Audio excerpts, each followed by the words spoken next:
نحمده ونصلي ونسلم على سيدنا ومولانا محمد النبي الكريم الأمين المكين الحنين الرؤوف الرحيم. أما بعد فأعوذ بالله من الشيطان الرجيم. بسم الله الرحمن الرحيم.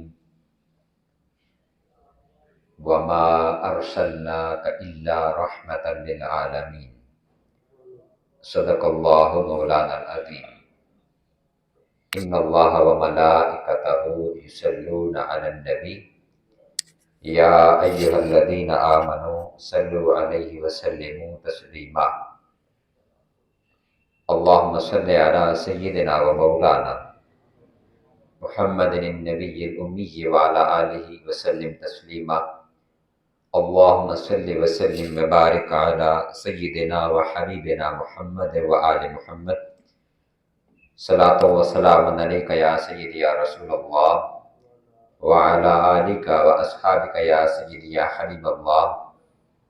الصلاة والسلام عليك يا سيدي يا رحمة للعالمين وعلى آلك وأصحابك يا سيدي يا شفيع المذنبين يا خاتم النبيين. اللہ جل مجدہ کے فضل و کرم اور کریم آقا صلی اللہ علیہ وآلہ وسلم کے نالین مبارکہ کے تصدق سے بحمدہ تعالی جمعۃ المبارک اس عظیم بابرکت دن ہم اللہ رب العزت کے گھر میں اس کے حضور پیش ہیں. آج کا دن جیسا کہ آپ کے علم میں ہے کہ یہ بڑی برکتوں، سعادتوں اور عظمتوں والا دن ہے، اور آج کے دن کو بڑی خاص نسبت حاصل ہے. وہ آقا کریم علیہ الصلاۃ والتسلیم کے سفر معراج کے ساتھ ہے. جو آج کی شب ہے، اس شب کو ہم کہتے ہیں کہ یہ وہ شب ہے کہ جس شب اللہ رب العزت نے اپنے محبوب کریم صلی اللہ علیہ وآلہ وسلم کو تمام جہانوں کی سیر کروائی اور پھر خاص اپنی قربتوں میں اپنے پاس بلا کر اپنے دیدار سے اپنے محبوب کو مشرف فرمایا. یہ سفر معراج آقا کریم علیہ الصلوۃ والسلام کے جو معجزات ہیں ان میں قرآن مجید کے بعد جو سب سے بڑا حضور کا معجزہ ہے وہ معجزہ معراج ہے. یاد رکھ لیجئے کہ معجزہ کا لفظ یہ عجز سے ہے، یعنی جہاں عقل کی سمجھ جو ہے وہ عاجز آ جاتی ہے. جو بات، جو معاملہ، جو عمل عقل کی سمجھ سے ماورا ہوتا ہے، اس سے بالا ہوتا ہے، عقل اس کو کاؤنٹ نہیں کر سکتی، اس کو اپنی سمجھ کے مطابق کیلکولیٹ نہیں کر سکتی، اس کا صحیح ادراک حاصل نہیں کر سکتی، اسی کو معجزہ کہتے ہیں. اور یہ آقا کریم علیہ الصلوۃ والتسلیم کا بڑا عظیم معجزہ ہے. گو کہ اس کو آج کی ماڈرن سائنس بھی ثابت کرتی ہے، لیکن یہ بات عقل میں نہیں آتی کہ محض رات کے ایک لحظہ کے اندر آقا علیہ الصلوۃ والسلام نے اپنے سفر کا آغاز فرمایا اور حضور نے مسجد حرام سے مسجد اقصی تک، پھر وہاں سے ساتوں آسمان اور سدرۃ المنتہا تک، اور وہاں سے آگے رب العالمین کی قربتوں تک کا سفر کیا. اور یہ محض رات میں نہیں کیا، رات کے ایک چھوٹے سے لحظہ اور لمحے کے اندر کیا ہے. اسی کو معجزہ کہتے ہیں کہ جس کو عقل سمجھنے سے قاصر آ جائے. اور یہ آقا علیہ الصلوۃ والسلام کا سفر معراج حضور کا معجزہ ہے. پھر یہ سفر، یہ جہاں آقا علیہ الصلوۃ والسلام کی عظمت حضور کی رفعت، حضور کی عظمت، حضور کی شان کا بیان ہے، وہاں یہ سفر محبت بھی ہے کہ اللہ رب العزت نے جو اپنے محبوب سے جو محبت کرتا ہے اس محبت کا اظہار اس سفر کے ذریعے فرمایا ہے۔ باقاعدہ سفر معراج کے موضوع پر گفتگو سے پہلے اس کا تھوڑا سا بیک گراؤنڈ سمجھ لینا ضروری ہے۔ یاد رکھیے کہ سفر معراج یہ آقا علیہ الصلوۃ والسلام نے اپنی عمر مبارک حضور کی بعض روایات کے مطابق وہ 52 سال تھی یا 51 سال سے کچھ ماہ اوپر تھے، اور ہوا یہ کہ جب آقا علیہ الصلوۃ والسلام کے بڑے عظیم دو رشتے حضور سے جدا ہوئے، ایک سیدنا ابو طالب علیہ السلام کا وصال ہوا، جو شیب ابی طالب کے اختتام پر ان کا وصال ہوا، 3 سال کا مقاطعہ تھا۔ بلکہ اس کو یہاں سے ہم شروع کرتے ہیں کہ جب آقا علیہ الصلوۃ والسلام کی عمر مبارک 47 برس تھی تو اور نبوت کا 7واں سال تھا، تو جو اہل مکہ اہل قریش تھے انہوں نے آقا علیہ الصلوۃ والسلام کے ساتھ اور حضور کی فیملی کے ساتھ بائیکاٹ کیا۔ انہوں نے کہا کہ جو بھی محمد صلی اللہ علیہ وسلم اور ان کا ساتھ دینے والے ہیں ان کا ہم سوشل بائیکاٹ کریں گے، ان کے ساتھ لین دین، تجارت، سارے معاملات منقطع ہیں۔ تو یہ آقا علیہ الصلوۃ والسلام کی فیملی بنو ہاشم یہ حضرت ابو طالب علیہ السلام کے گھر میں جمع ہو گئے۔ وہ گھر ایک گھاٹی کے اندر تھا، اس وجہ سے اس کو کہتے ہیں شیب ابی طالب، ابو طالب کی گھاٹی۔ تو 3 سال یہ بائیکاٹ رہا، تو یہ سختیاں تھیں، یعنی اس سے پہلے 7 سال کی وہ سختیاں، وہ تکالیف وہ اپنی جگہ پر تھی، پھر ان سختیوں کا جو عروج تھا وہ یہ سوشل بائیکاٹ تھا کہ آقا علیہ السلام کو فیملی کے ساتھ محصور کیا گیا۔ اور پھر جب یہ معاہدہ اور سوشل بائیکاٹ ختم ہوا تو جس سال یہ معاہدہ ختم ہو رہا تھا اسی سال آقا علیہ السلام کو 2 بڑے صدمات پیش آئے۔ ان میں سے ایک سیدنا ابو طالب علیہ السلام کا وصال تھا اور دوسرا سیدہ خدیجہ الکبریٰ سلام اللہ علیہا کا وصال تھا۔ یہ دونوں بڑی آقا علیہ السلام کی محبوب اور عزیز اور قریب ہستیاں تھیں جو وصال فرما گئیں، اور آقا علیہ السلام کو ان کا اتنا شدید غم اور تکلیف ہوئی کہ آقا علیہ السلام نے اس سال کا نام ہی عام الحزن، غم کا سال رکھ دیا۔ پھر آقا علیہ السلام نے سفر طائف کیا، حضور طائف تشریف لے کر کے گئے کہ وہاں طائف میں اپنا پیغام توحید سنایا جائے، پہنچایا جائے، لیکن وہاں پر معاملہ پھر اس سے مزید بڑھ گیا جو مکہ میں تھا، کہ انہوں نے آقا علیہ السلام کو مزید تکالیف دی، حضور کو پریشان کیا، غم زدہ کیا، اور آقا علیہ السلام کے قلب اطہر پر مزید یہ گراں گزرا کہ میں ان کو جہنم سے آزاد کروانے کے لیے اور اللہ رب العزت کی معرفت کی دعوت دے رہا ہوں، اور ان وقتوں نے میرے ساتھ یہ سلوک کیا ہے کہ ایک تو میرا پیغام رد کیا اور پھر مجھے پتھروں سے زخمی بھی کیا۔ اس حال میں جب آقا علیہ السلام واپس پلٹے مکہ میں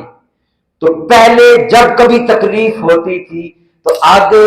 غم خار حضور کے چچا اور آقا علیہ السلام کی محبوبہ سیدہ خدیجہ الکبریٰ موجود ہوتی تھی، حضور کا غم بانٹنے کے لیے، شیئر کرنے کے لیے، آقا علیہ السلام کی ڈھارس بندھانے کے لیے یہ 2 ہستیاں موجود ہوتی تھی۔ لیکن جب حضور طائف سے پلٹے تو آگے یہ دونوں ہستیاں موجود نہیں تھیں۔ اب جب یہ تکالیف اپنے عروج پر پہنچی تو وہ رب کریم اپنے محبوب کی اداؤں کو دیکھ رہا تھا کہ وہ میں نے اس کائنات کو جس محبوب کے لیے تخلیق کیا ہے وہ میرا محبوب ان کو میری توحید کی دعوت دیتا ہے، اور یہ نتیجے میں اس پر یہ زیادتی اور ظلم کر رہے ہیں۔ فرمایا محبوب تو غم زدہ نہ ہو، تجھے میں اس دنیا سے باہر اپنے پاس بلا لیتا ہوں۔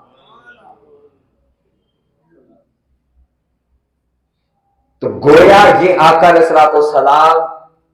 کا معجزہ، حضور کی عظمت، حضور کی رفعت، حضور کی شان کا بھی بیان تھا، اور رب کریم نے خود اپنے پاس بلایا کہ محبوب یہ دنیا والوں کو میں نے اپنا محبوب دیا، انہوں نے اس محبوب کی قدر نہ کی، لیکن محبوب میں ان کو بتاؤں کہ تو کتنی عظمتوں کتنی رفعتوں والا ہے۔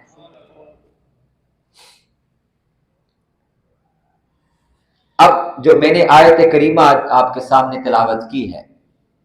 بڑی معروف آیت مبارکہ ہے، لیکن شاید آپ نے یہ پہلی مرتبہ سفر معراج کے حوالے سے یہ آیت مبارکہ سنی ہوگی۔ وہ ہے کہ اللہ رب العزت نے فرمایا وَمَا أَرْسَلْنَاكَ إِلَّا رَحْمَةً لِلْعَالَمِينَ، کہ محبوب ہم نے آپ کو اور کچھ بھی نہیں بنا کر کے بھیجا، ہم نے اگر آپ کو کچھ بنا کر بھیجا ہے تو وہ یہ ہے کہ اللہ سوائے یہ کہ رحمتً للعالمین، آپ تمام جہانوں کے لیے رحمت ہیں۔ اب یہاں ایک سوال ہے، اور وہ یہ کہ یاد رکھ لیے کہ جس نے رحمت کرنی ہو، جس نے رحمت کرنی ہو، اس کے لیے لازم ہے کہ وہ جس پر رحمت کرنی ہے اس کے حال سے واقف ہو، اس کے حال سے واقف ہو، جس پر رحم کیا جانا ہے اس کے حال سے بھی واقف ہو، اس شخص سے بھی واقف ہو، اور اس کے مکان سے بھی واقف ہو جس جگہ پر وہ موجود ہے، کہ یہاں پر اس رحمت کا فیض پہنچنا ہے، یہ لازم ہے۔ یعنی اس کو اگر ہم اپنی دنیا کی مثال میں لیں، ہمیں کسی شخص کے حال کا علم نہ ہو کہ فلاں کو پریشانی ہے، بیماری ہے، تکلیف ہے، اس کے حالات تنگ ہیں، تو بتائیے ہم اس کی مدد کر سکتے ہیں، اس کی عیادت کر سکتے ہیں، اس کی غمخواری کر سکتے ہیں؟ غمخواری کرنے کے لیے، مدد کرنے کے لیے، عیادت کرنے کے لیے، تکلیف دور کرنے کے لیے لازم ہے کہ ہمیں اس کے حال کا پتہ ہو، جس کو تکلیف ہے، جس کو پریشانی ہے، جو غمزدہ ہے، نہ صرف اس کے حال کا پتہ ہو بلکہ اس کے مکان کا بھی پتہ ہو کہ وہ موجود کہاں پر ہے۔ تو سفر معراج میں اللہ رب العزت نے اپنے محبوب کو سارے جہانوں کی سیر کروائی، فرمایا محبوب تجھے تیری سلطنت کی سیر کرواؤں کہ جہاں تک کائنات کے کوچے کوچے تک یہ عالمین پھیلے ہوئے ہیں، وہاں وہاں تیری رحمت پہنچ رہی ہے۔ تو گویا سفر معراج میں آقا علیہ الصلوۃ والسلام اپنی سلطنت کا وزٹ کرنے کے لیے گئے، جہاں جہاں حضور کی رحمت پہنچ رہی ہے۔ اب اگر کوئی کہے کہ یہ آقا علیہ الصلوۃ والسلام کی سلطنت کیسے ہوئی بھی، یہ تو حضور تو یہاں پر موجود ہے، تو اللہ رب العزت نے یہ کب فرمایا ہے کہ میرا محبوب ایک عالم کے لیے رحمت ہے؟ فرمایا رحمت للعالمین، اور یہ رحمت للعالمین اسی طرح ہے جس طرح وہ رب العالمین ہے۔ وہ جتنے عالمین میں اس کی ربوبیت ہے، چاہے وہ زمین کا جہان ہو، یہاں بسنے والی جتنی مخلوقات ہیں، چاہے وہ سطح زمین کے اوپر ہو، چاہے وہ پانیوں کے اندر ہو، سطح زمین کے نیچے، زمین کی صاف تہوں، صاف پرتوں کے اندر چھپی ہوئی ہو، چاہے وہ زمین سے باہر اسپیس کے اندر ہو، جتنا یہ اسپیس کا عالم ہے اس میں چھپی ہوئی ہو، پھر اس سے بھی آگے